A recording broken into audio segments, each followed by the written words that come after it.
I am Jim Collison, and this is Gallup's Called to Coach, recorded on August 31st, 2021.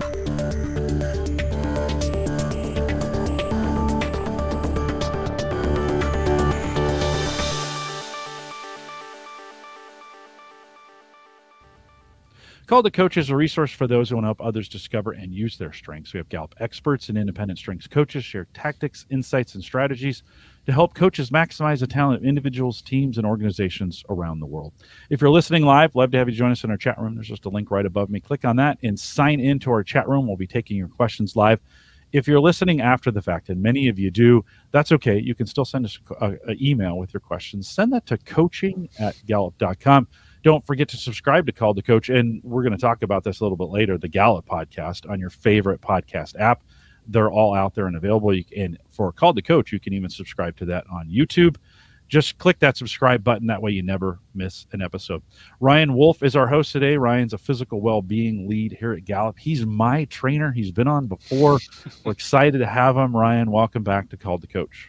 Appreciate it, Jim. Thank you. Good to be back on Call to Coach. Thanks, everyone, for joining us here as we get this new series kicked off here today. And a big welcome to Mohamed. Thanks for joining us today.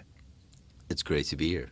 Ryan, let me remind the audience really quick. We're working through our new, now best-selling Wellbeing at Work book. And so this will be an opportunity for you. If you have it, this will actually be a series that will kind of go along with the book as a companion. And so I encourage you to have that, read through it, maybe reread it again. There's going to be some great resources. But Ryan, we're kicking this off with why is well-being important? And I think you've got some things to say about that. So let's dig in. Yeah, you bet. So, really, whether you're a strengths coach or you're a people leader or a well-being leader or really anything in between, you're right, Jim. We're definitely excited to kind of bring you a host of Gallup experts who've been working on and focusing on really all things well-being, whether that's the methodology of our research or the practice that we conduct with clients and the public or anything else that kind of relates to well-being and its integration into the workplace or your workforce or your life. So the new book on Wellbeing at Work, just a few months old now. So really good time to kind of take deeper dives into the topics and to kind of augment the conversation that we're going to have here today. I would encourage you to check out news.gallup.com for even more research and insight. There's a lot of great articles on the topic, deeper dives into more specific topics inside of well-being. So news.gallup.com. There's actually a dedicated well-being page and a link to those articles, and we published, I went through this yesterday, we've published 50 articles on well-being so far this year. And in 2020, between March and December, we published more than 100 articles on well-being. So great place to check out more. And also another good thing to check out while you're there at news.gallup.com is our COVID-19 roundup, where we publish some really fresh and really up-to-date pulses on well-being in the U.S. and in the world. So, Mohamed, the Gallup Podcast, it's been around for quite a while for leaders and curious information seekers. You took over in 2018 as our editor-in-chief and host of the podcast. So you've interviewed a lot of people in that podcast. So Vicente Fox, former president of Mexico, Newt Gingrich, a lot of correspondents from places like CNBC, NPR, CNN, Dr. Ed Diener, Johnny Taylor, Sir Angus Deaton, Arthur Brooks, Chuck Hagel, a whole lot of significant leaders. So I kind of scrolled through memory lane yesterday. I was kind of thinking about our time here today, and one thing I noticed as I was scrolling and reminding myself of all the podcasts is, and I'm sure a lot of other people have probably noticed this as well, is how frequently the topic of well-being and happiness appears in the regular editions of the podcast. And really, it's not by accident, right? It's a topic of great concern or great interest for individuals and leaders. So I kind of want to start with this conundrum that we've got here, Mohamed. Our country and our world has been experiencing some rising negative emotions frequently or intensely during the past decade. And you discussed that with Dr. John Helliwell just a few weeks ago. But a few weeks before that, you had Dan Witters on the podcast talking about subjective well-being and how that and thriving are higher than ever. So how can we kind of explain this sort of paradoxical kind of coexistence? That's a great question. It's first of all, thanks for having me, guys. It's an honor to be back here. I am a huge fan of Call to Coach. I am always honored to announce here and remind people I am a certified strengths coach at Gallup. It's something I'm really proud of. I've coached people in English and Arabic, which was honestly one of the coolest and most rewarding experiences I've had professionally at Gallup. So it's always an honor to come back. Well-being is, it's a really tricky subject to just start to think about. In 2009, I actually was in the Middle East, and we were using the World Poll to measure life evaluation. And what's really funny is a lot of the times I would brief leaders of private sector, government leaders about the life evaluation state within their countries. A lot of times they'd look at me and say, yeah, this is a nice to have, but this is a developing part of the world. This is all very nice and not really relevant. One of the most fascinating things that we noticed at Gallup after the Arab uprisings in 2010, late in 2011, is that the countries that actually experienced the most turbulence were almost to the country consistently those that saw life evaluation tank really quickly right before those uprisings. So it was a really good example to me. It was a learning moment for me on the importance of well-being. Even if you're not somebody who is into physical well-being or a community where you don't know anything about it, the reality is the state of things where you live, to a great degree, the stability of it really does depend on the collective well-being of the community, the society you live in.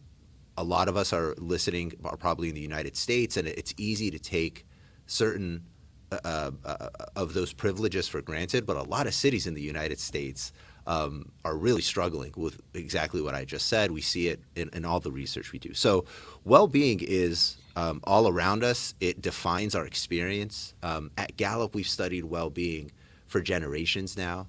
You mentioned, Ryan, Dr. Ed Diener. He passed this year. I was honored to get to meet him a few times and have a few conversations, but he really started with Gallup back in the 90s to try to understand, how do we put a science around the concept of well-being? How do we get from nice conversations about how we feel to actually measuring how do we know if somebody's well-being is increasing or decreasing, improving or falling apart, and what impacts its improvement, but also what are the impacts around that person when it's falling apart? And I think that's where this becomes really relevant to coaches, to leaders, to anybody really who is engaging somebody to perform in any context. Because if they're not able to meet sort of that minimal level of their own well-being, it's going to be a very challenging endeavor to cooperate with them to get them to really do anything. Yeah,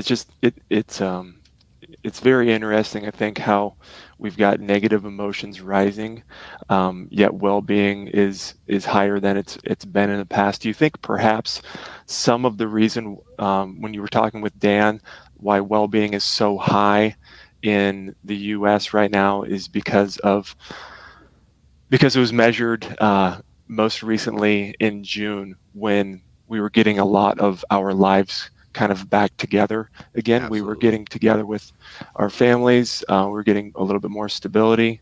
Does that kind of make sense? Yeah. So we really measure well-being in two different ways, and then within a certain kind of framework at Gallup. So one way is affect, what we call positive and negative affect. A really basic way to talk about that is kind of like your mood. Have you experienced a lot of worry, stress, anger the day before, a lot of happiness, laughter, etc.? The other way we measure well-being is what we were initially talking about, which is life evaluation. And we ask people to evaluate their lives today and where they think it'll be in the next 5 years. So those are really the two quantitative ways that we can really measure how someone's life is going. And you're right, in terms of some of the positive affect measures, they were pretty positive during surprisingly in the U.S., I think during a long period of the pandemic. But some of those negative affects like worry and stress have actually been on the rise for a long time in the U.S. before the pandemic. A really good resource on that is a book called Deaths of Despair by Angus Deaton and Ann Case. And they really get into why the quality of life has really fallen apart for many Americans. It involves deaths of despair are basically suicide, alcohol, and opioid use related deaths. And there's a whole sort of socioeconomic reality around that. They use a lot of our data to really dig deep and understand what's happening in those communities.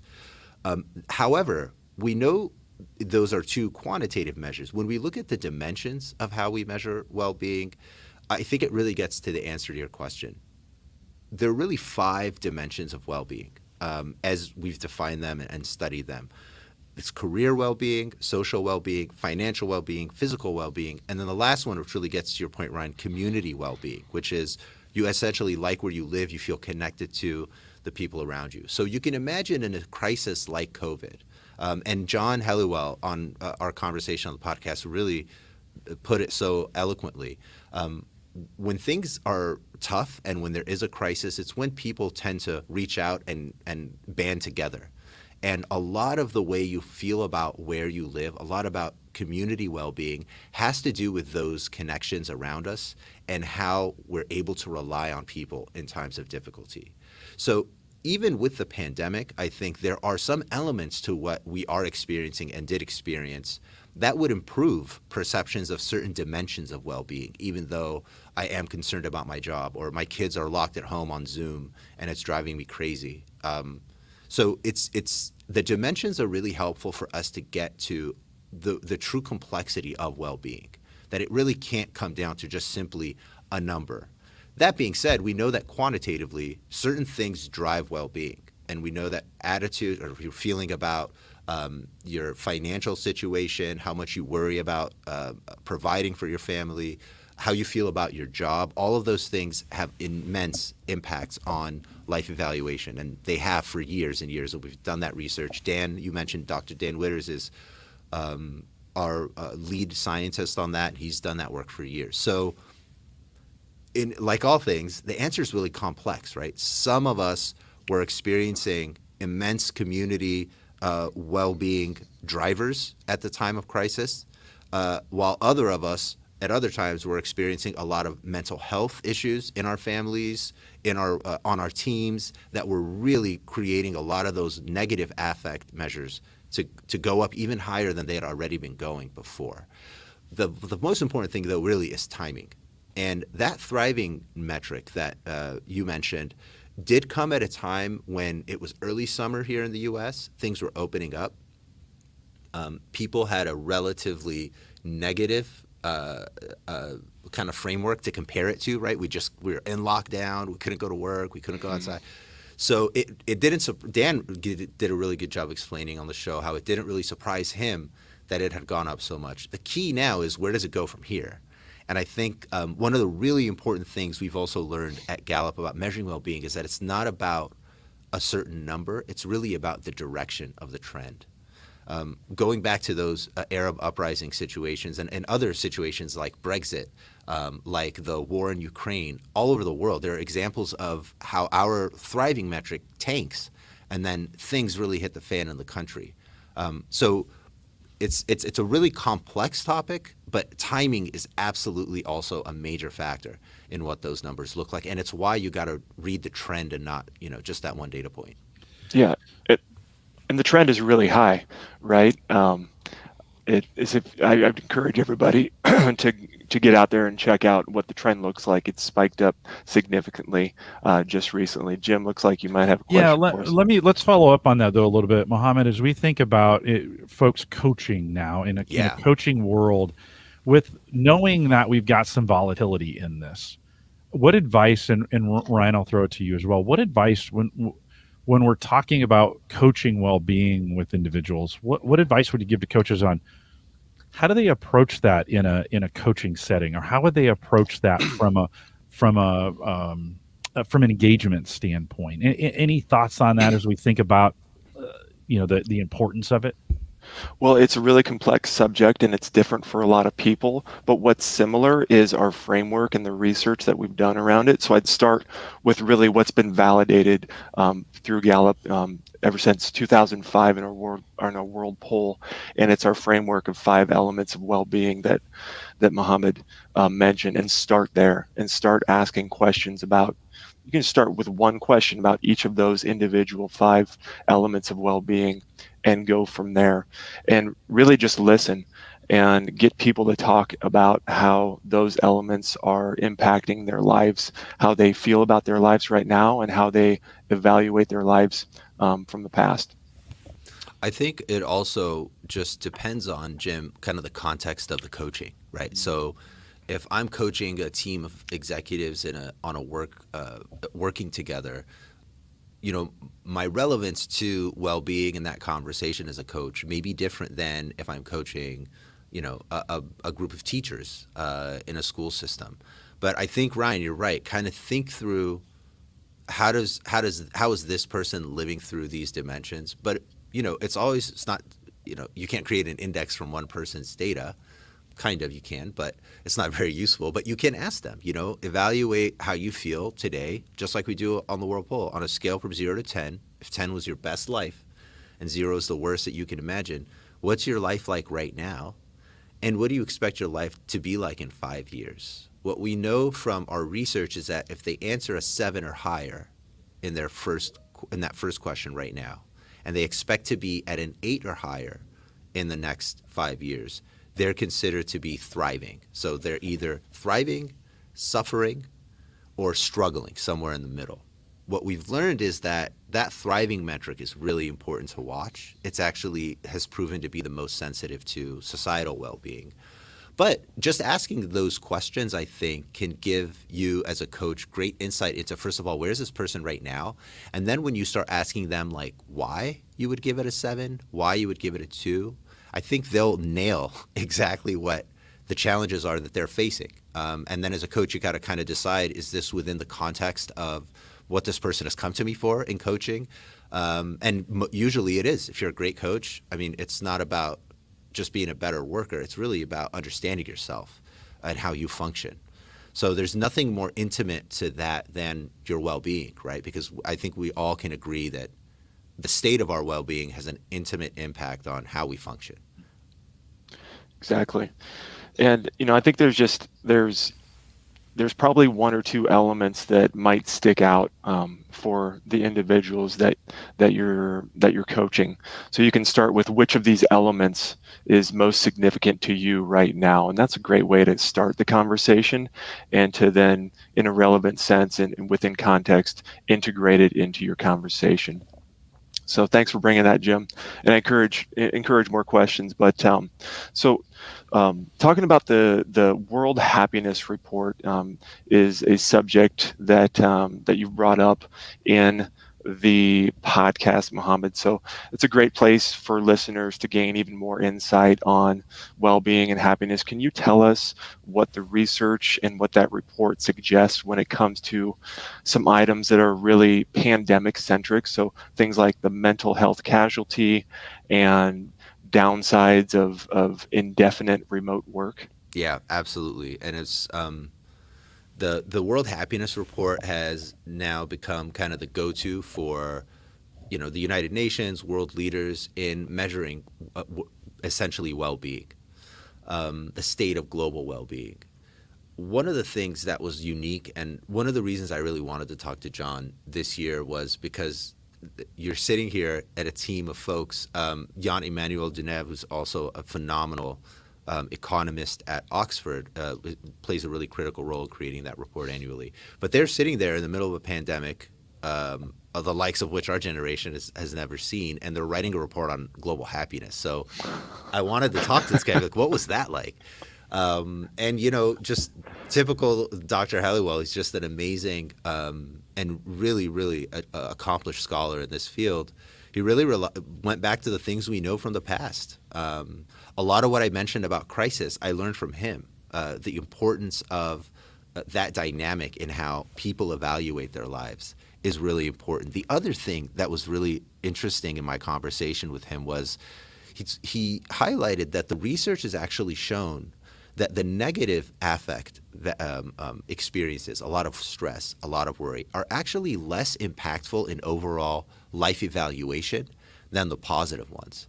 And I think that was a really interesting way to think about resilience in crisis, because it's not necessarily that we were stressed out that's going to tank us from a 9 down to a 2, but if we have a positive event in our life, it actually has much more impact in bringing that number up than a negative one in bringing it down. So I think that was a really important lesson to me in that conversation. Another one really is the concept of inequality of well-being, and how there are certain communities, or if you want to talk about regions of the world, countries, but even within countries, there's huge disparity between how people are evaluating their lives at the higher socioeconomic scale of the society versus others. How people are evaluating their lives here in the U.S., for example, in the suburbs versus the inner city. So it's really important to also keep in mind that there's a well-being inequality in addition to financial inequality or economic inequality that a lot of people talk about. And that actually is intimately tied to mental health, career well-being, social. I mean, all of those dimensions basically make up that life evaluation metric for any of us. So if I took two things away from John, it was really this really important concept of the inequality of well-being, and that the resilience of the human mind has proven, at least through the research, that the negative experiences don't take us down as much as the positive experiences boost up our life evaluation. Yeah, and resilience and kind of hope is sort of how and why we ask that two-part ladder question, right? So we ask that question, how would you rate your life right now on a 0 to 10 ladder scale? And then in 5 years, how would you rate it? So is that kind of what you mean in terms of resilience and hope? It's part of it, and it's really important that you brought that nuance up, because so Ryan, you and I are two guys in the city of Chicago, and we're both unemployed, and you don't have a job, but you did an internship and you're planning to start working at a company, and they're going to make you an offer, and you're kind of broke right now, but you think good things are coming. I don't have a job, and I haven't worked for 3 or 4 years, and I'm starting to lose hope that I'll ever find another job. Right now, both of us would be considered unemployed, right? But it doesn't tell you about the experience that person is actually having on a human level. So it's an economic state that really completely masks what's going on. You're somebody who has a lot of hope for the future. You're starting to think about what car you're going to buy when you get your first paycheck. You're starting to think about what part of town, what part of Chicago you'd like to live in. I'm thinking about my best days are behind me. I don't have a lot of hope for the future. So the point is, where you sit in your kind of life fact pattern determines how you feel now. But where you think things are going has a massive impact on how you feel now and the hope for the future. That hope factor is so critical, and a lot of the research, both quantitative and qualitative, for years now has shown that having that hope for the future is really kind of like the secret sauce of well-being, because it really drives resiliency if you have hope for the future. And it makes sense, right? If I have no hope, eventually I'm going to tire out and just give up. But logically, if I do have hope, I can tell myself, keep going, it's okay, I'm going to make it, maybe I can adjust this way or that way. So that life in 5 years is a really, really powerful question. And also, it sucks to ask people, do you have hope for the future? Because that really doesn't tell you anything, right? Everybody's going to either say yes, or they're going to say no, and you don't really know what to do with that. So it puts a kind of a trajectory on what is very hard to measure. It's like, How do you feel things are going to be going in 5 years? Yeah, and we've been measuring it for quite a while, right? And of course, we measured it again throughout the pandemic, early stages, middle stages, current stages. Tell us kind of how those two questions have changed throughout those times. Yeah, that's a really awesome question. So we've actually asked these exact same questions in many other crises, I think, throughout the U.S. history, especially because we've polled the most in the U.S., but we've been asking them across the world since 2005. But the U.S. really provides a great case study of comparing crises to crises. One of the things we noticed when we looked at that hope for the future factor is that comparing it, for example, to 2008, the financial crisis, both the current life evaluation and hope for the future really tanked dramatically in that crisis. In some ways, we really didn't recover in terms of life evaluation until almost a decade later in terms of the metrics, just in terms of the rate of thriving here in the U.S. What was interesting about COVID is that hope for the future metric actually didn't collapse. It held up. So instead of a graph of two lines today and in 5 years following each other down into the gutter and then following themselves back up after things have improved a little bit, we actually saw the line split where hope for the future held on pretty flat. And current life evaluation really tanked as millions of people were losing their jobs. As you know, I don't need to explain to anybody listening what happened and why they'd be tanking. So it was an interesting dynamic to look at a crisis where people were losing their jobs, the economy was collapsing, but there was this light at the end of the tunnel, right? Vaccine. They're working on a vaccine. We're going to get a vaccine. We're going to hope to get a vaccine. And even now with this variant, a lot of us are still living in that mindset of we're getting through something, but there's an end to it. With the economic collapse of 2008, I mean, it really didn't look like there was an end to it. And it wasn't clear how bad it would really get before things turned around. In some ways, it still hasn't turned around. I mean, that's an economic conversation for another discussion. But, you know, that was a really unique aspect of this crisis, that hope for the future isn't tanking. Obviously now, we're just talking about the U.S. here specifically now, because the economy has really taken off. The job market, Americans today, highest rate ever, at least for the past 20, 25 years, to say that now is a good time to find a job. So the economy, from the public opinion perspective, is really exploding. Obviously, that's a major factor in hope for the future. So I don't see that hope for the future number tanking even with this variant. But we'll keep watching it, and I'm sure Dan will be writing about it. Mohamed, we're talking about numbers, and Lynn asked this question: have we done any examination of the correlation between Q12 results and well-being across organizations? Oh my God, I know a guy named Dan Witters, Jim Harder. You guys should meet them. Yes, we have, and there is definitely a correlation and a strong relationship. However, if Dan and Jim were here, I think what they would say is we're still studying very deeply into that to understand on a more granular level exactly how different aspects of life evaluation correlate with employee engagement. So obviously, no-brainer, career well-being is going to have a really strong relationship with employee engagement. But what about physical well-being? What about financial well-being? We know that they do, absolutely. But what's interesting is to understand the magnitude, I think, of each of those. And to keep in mind that they could be different for different groups of people. I think that's another really important thing we learned really from the World Poll, is that the drivers of well-being, or let's not say drivers because it implies causality. Let's say the correlates, the strong correlates to thriving globally, are actually slightly different from country to country. So whether or not you would say that this is a good place for children to learn and grow, which is actually a really important driver or correlate to life evaluation in some countries. In other countries, maybe it's not. Maybe it's about walking safe in your neighborhood at night. So we need to also keep in mind that these correlates will be different for different groups of people, but on the macro level, we know that each of them do correlate with engagement. It's just a matter of how much and in what settings.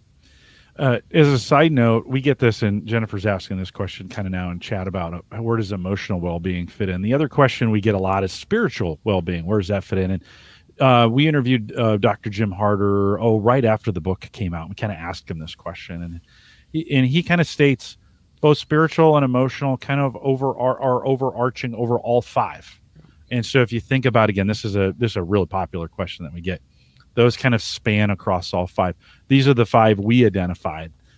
Jim also mentioned that career well-being really leads the way, right? When in this, it's such an important factor in all this. Not that we need to diminish the other four, but that career well-being is a giant factor in that.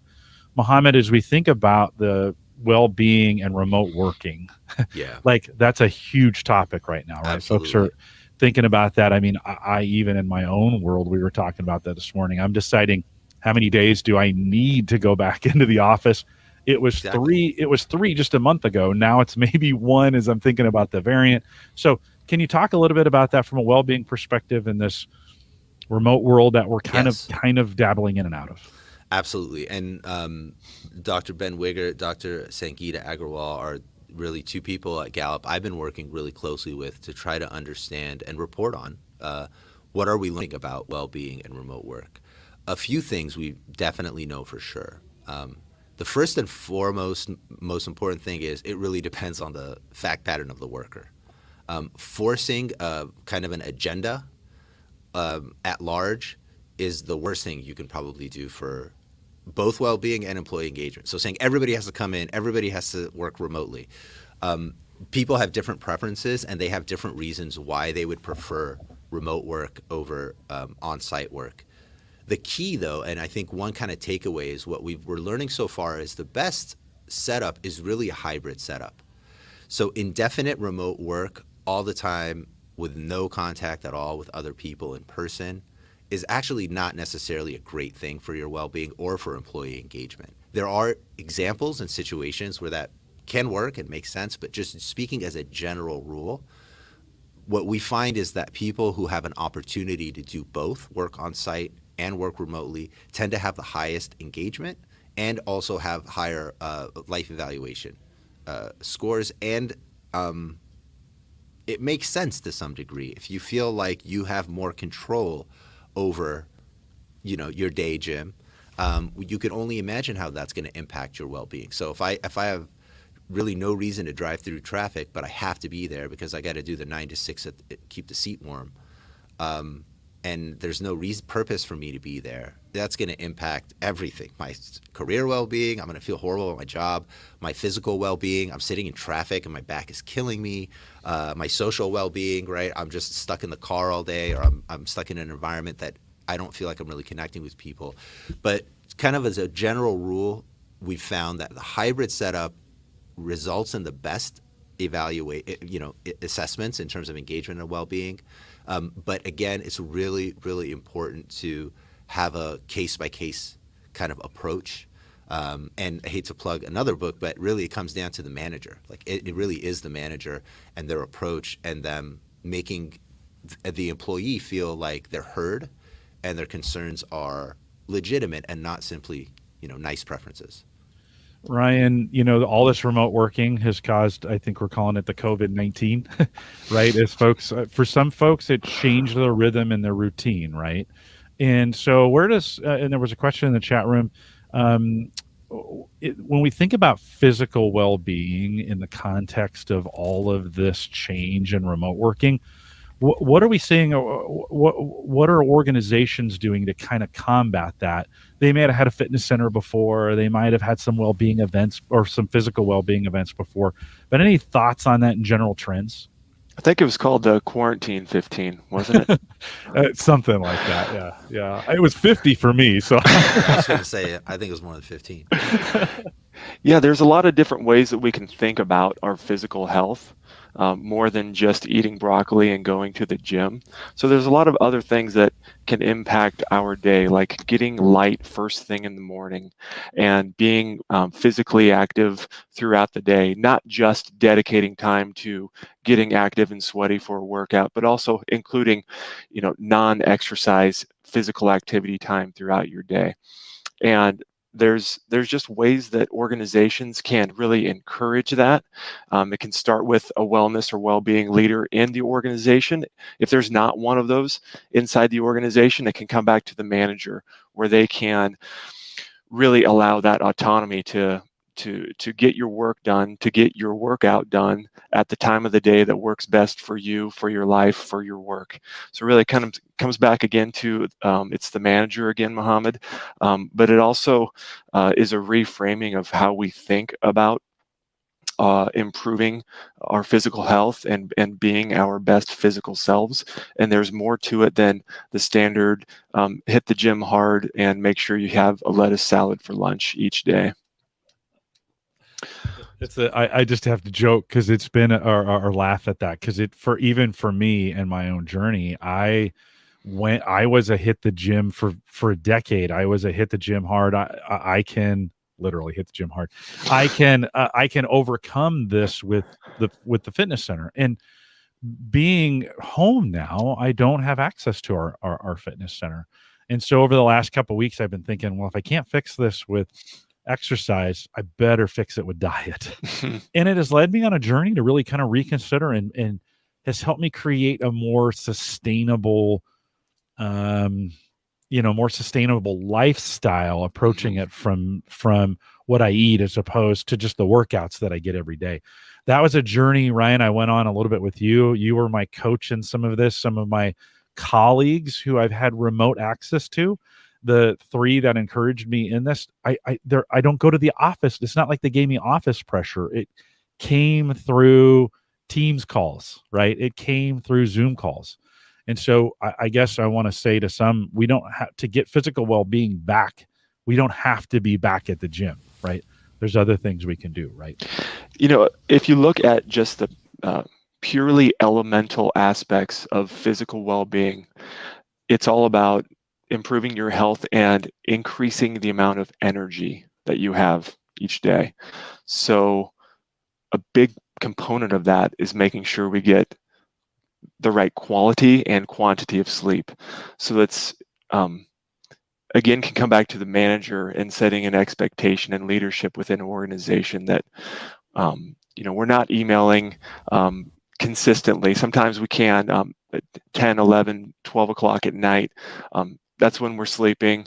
We'll get up in the morning and figure out business once we've had, some good shut eye and clarity in our brains. So it's another really big, driver of physical well-being that people need to be reminded of. That we can't just gain it all in the gym or hope to regain it through what we also got to make sure that we're getting the proper sleep. Ryan, we need to move on here, but one of the things you've said to me often in our time together is I just get some movement.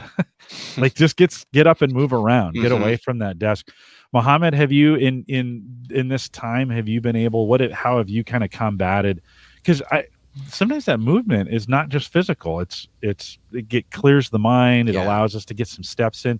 Any additional thoughts before we kind of move on? No, other than it's shameful for me to talk about physical well-being in Ryan's presence. I will just say that I totally agree that it's not about everybody hitting the gym and having a six-pack. I think that dream has far left my orbit. It's not going to happen. But it is about really improving where you're at now. Improving on your own situation now to the future. So even if I'm a diabetic, like I can be more focused on what I eat. That's part of my physical well-being. It's not just about pumping iron. It's really about making an improvement in this tool that we have, which is our body. Yeah, I think it's just being creative on this and figuring out a new paradigm. What does it mean? I used to walk a lot, but outside, but it got too hot. So got a treadmill, walked on the treadmill more, but just steps were helpful, getting up, moving around, thinking, a little bit of meditation, some of those kinds of things. And who better to help us be creative in our physical well-being than strengths coaches? Really understand what your strengths are and apply them to your routines, whether that's physical well-being, social well-being, financial well-being, all of them. So we'll move on. Appreciate it. I appreciate how you hit hard on that element because it's close to my heart. But Mohamed, we're kind of spending the next 4 sessions after this one discussing really tactical initiatives with other Gallup experts that we'll bring in here. And we'd love for you to kind of help us. You talked about this with Dan a little bit about a month ago. Can you help us think about 1 or 2 things that leaders can do right now to enhance well-being kind of within their workforce? Absolutely. I think number one, you got to undo the taboo of well-being. You got to get your people, your folks, your team to see that you are, as a leader, taking well-being seriously as an input or an impactful factor in the work you all do as a team together. Number one. So break the taboo. Number two, well-being is not about a day or an activity. So like Tuesday, well-being Tuesday or well-being Wednesday, I guess sounds better. That implies that well-being is something that's going to happen in a meeting, and then we're going to go back to basically what was before, as opposed to really thinking about it in terms of what do I do throughout my day, and how are those things impacting my well-being? How can I improve my well-being if I did them a little bit differently? So whether it's like, how I eat, how I work, when I sleep, all the things you mentioned, physical, et cetera. So undo the taboo, make it a thing that is always relevant. It's not just something we do on Wednesdays.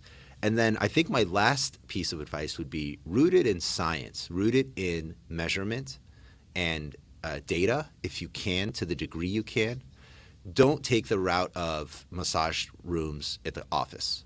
Because what's going to happen is essentially a few people who are really already into well-being will probably be like, hey, that's really cool, we'll do that. But what's going to end up happening is everybody who really needs to focus more on their well-being is going to say, this is kooky, this is ridiculous, I'm here to work, I'm not here to get a massage.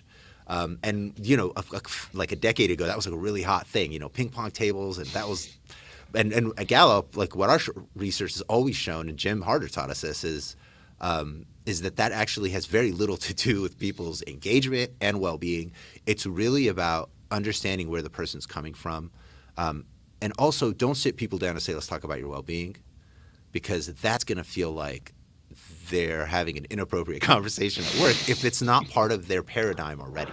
I think what you want to do is create opportunities for, as a community, your team, to talk about well-being, to focus on it, to have opportunities to improve it in one way or another. At Gallup, Ryan, you do a great job on physical well-being of just being our go-to, like proposing activities we do, contests that we all can keep track of online, reinforcing that it's not about running the fastest or jumping the highest. So there are really basic things. I think this is a time when there are a lot of resources out there on this topic. But those would be my 3 things. Undo the taboo. Don't make it like a one-time thing that happens in a meeting, and root whatever program you institute in science and in measurement. Yeah, I really like how you said, don't sit someone down and say, let's talk about your well-being. There's actually this, coaches who haven't read the book yet, you'll love this. There's a chapter in the book called Strengths Make Well-Being Work. So within the context of strengths, you can establish trust, which makes well-being easier to talk about, less of a taboo that you might not have to undo, in the words of Mohamed. So appreciate that. So we've measured well-being for quite a long time, right? So George Gallup actually was infinitely curious about well-being. He conducted a study in the late 1950s to unlock the secrets of long life, which is an article and a book that he wrote in 1959 after he interviewed several hundred residents of the world who were 95 years of age or older. So that framework that he utilized has been modernized, but it's been utilized still today in our world poll as we kind of discover what is important to people, and through it is our framework of well-being. But last summer, Mohamed, you had Alden Lai and Joe Daly and Ed Diener on to talk about, you had them on the podcast to talk about the new partnership with Wellbeing for Planet Earth. So I'm curious if you could tell us a little bit more about how that's going. Tell us more about what we can expect in the future as we modernize and kind of diversify our framework of well-being even more. Absolutely. It's a testament to his career and his life that Ed Diener was actually working on this very project when we lost him. The Wellbeing for Planet Earth is an amazing organization. It's a foundation that's based in Japan, but its mission is really to understand how well-being can be measured and improved across the entire world. So one of the things we've been working with them on is how to expand what has been traditionally a very Western-centric scholarship or academia focused approach to well-being. So obviously well-being is not Western-centric, but the way we've studied it and defined those metrics have mostly come from Western institutions of higher education, the United Nations, based in New York and Geneva, et cetera. So our mission with them is really to expand the definition of well-being to the research community that goes beyond anger, happiness, stress, et cetera, which are really important metrics, but there are a lot of other Eastern traditions and Eastern concepts of well-being that have a lot more to do with things like calmness and more neutral states of mind and affects than the extreme positive or extreme negative that have been really the go-tos for the well-being research in the past. So with them, we are developing new items that we're testing all over the world in terms of trying to understand how we can most expand the horizon of research around well-being, how we define it, because once we do that, we can also understand at a more intimate level what drives it in different countries, different cultures, different societies across the world. So Wellbeing for Planet Earth is honestly one of my favorite and most exciting things to talk about and think about. Joe Daly is really the brainchild. It was his brainchild, but Alden Lai and his whole team are amazing partners. We hopefully will be together again in person after this COVID reality passes us and have another awesome summit on how we expand the definition of well-being. But the work continues. We're polling the world on it now, and we're going to be reporting actually on our first kind of gathering of those data in a couple months. Nice. Yeah. So if you're a well-being leader, if you're leading initiatives and integrating well-being into organizations, or even just your team, or even just for yourself, it's kind of it makes sense, right? So there's really a lot of high arousal types of Western-centric ways that we've evaluated well-being, things like excitement and positivity and enthusiasm, but Wellbeing for Planet Earth is bringing in, like Mohamed talked about, the calm and peace and balance, and things like harmony, and also the value of the group over the individual. So that's something that we're both very interested in. I'm sure everyone else is as well, as we kind of think about what's the next topic in the next chapter and iteration of well-being for the whole world. Ryan, I'm going to open this up to some questions from our chat room. So we've got a few minutes. If you want to, we'll kind of do some live Q&A. So if you want to drop your questions in right now, you can. While we think about what's coming up next, Ryan, we've got 4 more in this 5-part series. We have a special guest next time on this. Talk a little bit about who's coming and what we hope to accomplish in the next session. Okay, so we've got Anthony Blue coming in, and Anthony is a methodologist and a scientist who he doesn't just sit in SPSS all day, but he can, and he's a wizard, and he crunches our data and our numbers, and he also is a good storyteller. So I'm really excited to have him come in and kind of explain the methodology so we understand it a little bit more. We talked a little bit about it today with our ladder scale and net thriving, but we'll go into it more and get his perspectives on it. We're really gonna dig in from a numbers perspective on this and how it's actually done. I'm kind of excited for it. So, John asked this question. I'll throw it out to you guys. I've noticed a lot of content on increased in anxiety and depression, with some posting that it's due to more remote work and less connection. Any thoughts on insights here on a macro level? And Mohamed, I'm going to ask you as well.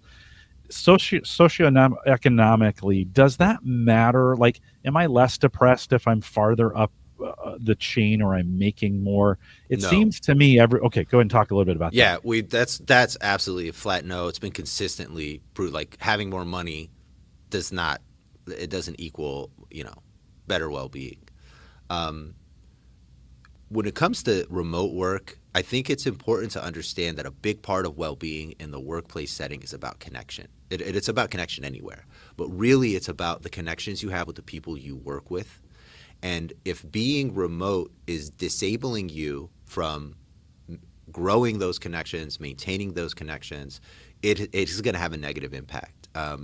Ben Wiggert did some really great research that highlighted that people who are consistently doing remote work are more likely to miss out on promotions and other opportunities for advancement. And it makes sense, because if you're not around and communicating and socializing and learning, you may not hear that there's a new position opening up, or we need somebody to lead this new team. So the initial research shows that absolute total remote work definitely has a negative impact on those factors. Now, that being said, there are jobs definitely that can and should be done that way.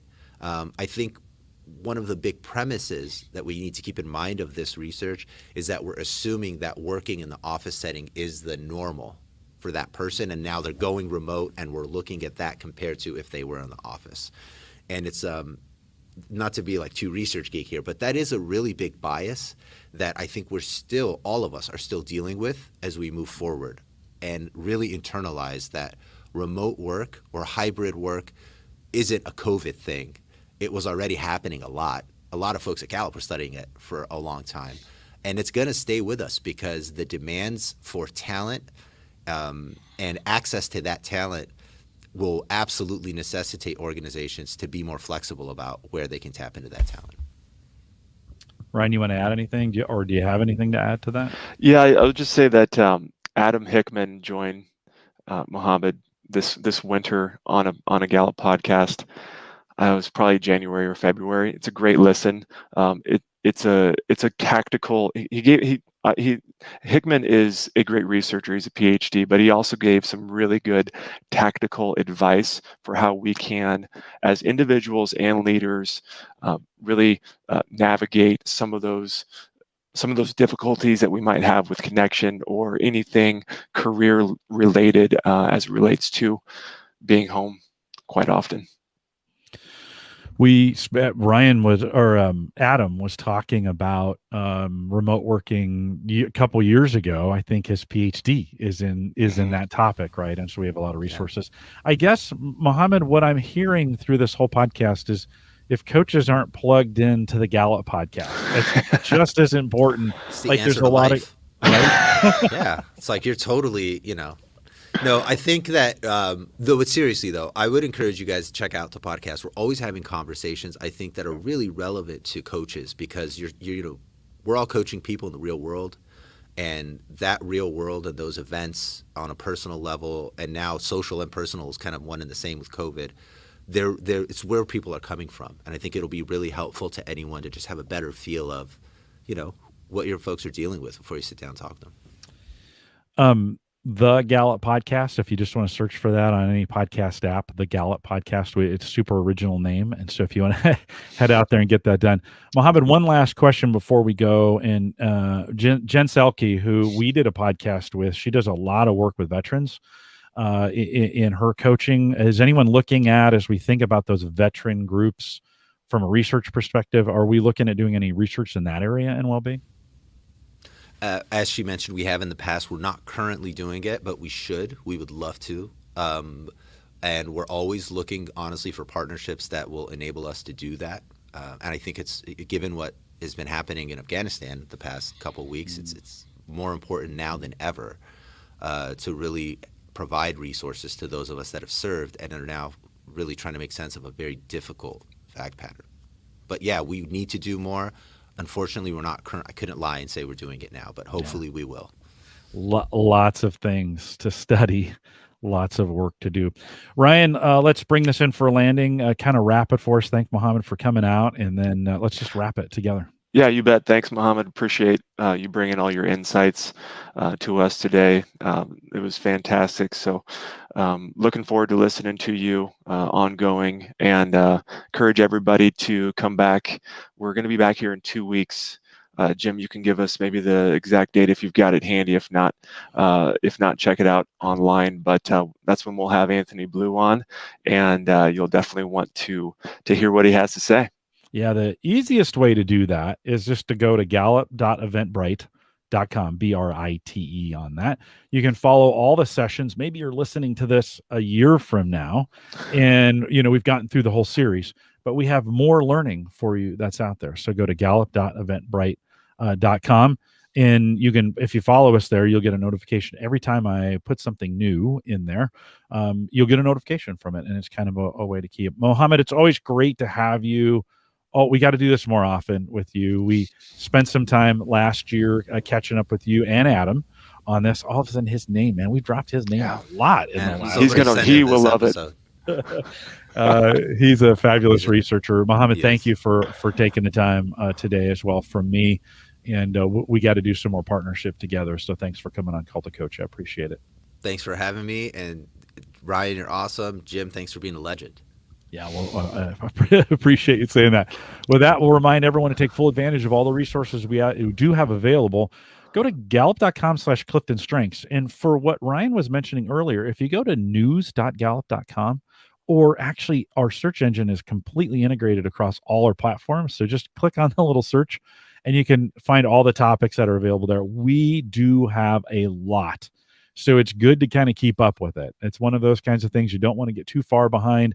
You guys have ever had those dreams where you're in college and you've forgotten, like, you've been in this class, but I haven't been going for the last 4 or 5 weeks. You don't want that happen with all the information that's coming out from us, right? Stay up to date. The Gallup Podcast is a great way to do it. Subscribing to Called the Coach as a podcast and listening to that. I know it's an hour, but it's the best hour that you're going to get every single week. And so we want you to get that done. All that information, gallup.com. For coaching, master coaching, or become a Gallup-Certified Strengths coach, with both of you are, and appreciate that. You can send us an email, coaching@gallup.com. And then, like I said, don't forget to stay up with everything that we're doing, gallup.eventbrite.com. Follow us on any social platform, but either by searching CliftonStrengths or just Gallup. Lots going on in that. We got a lot of great folks doing it, and we want to thank you for joining us live today. Thanks for coming out. We will be back in a couple weeks with part 2, and we're looking forward to it. With that, we'll say goodbye, everybody.